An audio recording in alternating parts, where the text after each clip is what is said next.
Est-ce qu'aujourd'hui, il va être moins apprécié qu'au début du Tour? C'est un garçon qui, sur le Giro, était adoré. Tout le monde n'avait Dieu que pour Pogacar. Tout le monde aimait son côté offensif.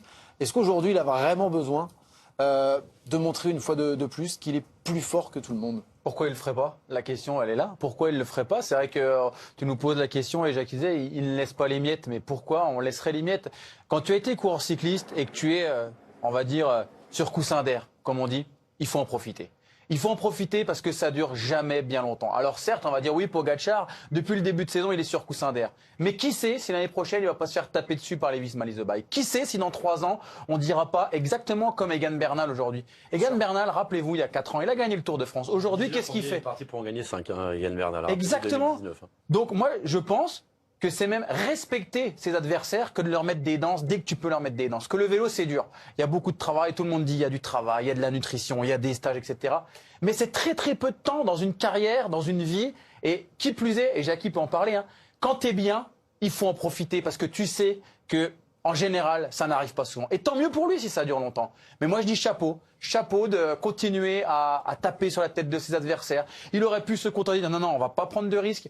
Non, ça montre que c'est un mec, voilà, qui a compris l'importance de gagner des courses et qu'à la fin de sa carrière, il regardera le nombre de victoires. Non, chapeau. C'était quoi? En fait, c'était de dire, il doit pas y aller.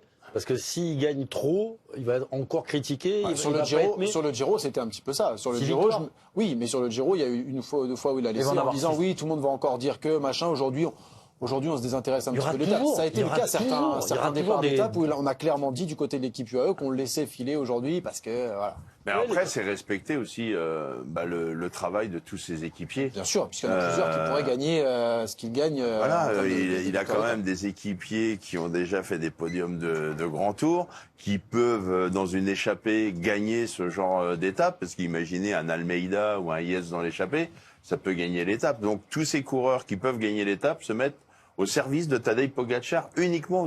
Donc si derrière il fait un cadeau, non, je suis pas d'accord. Quand vous avez Soler, Yates, Almeida qui roulent, c'est pas pour que derrière votre leader dise bah tiens, je vais laisser la victoire à Carapace, je vais laisser la victoire à Simon Yates.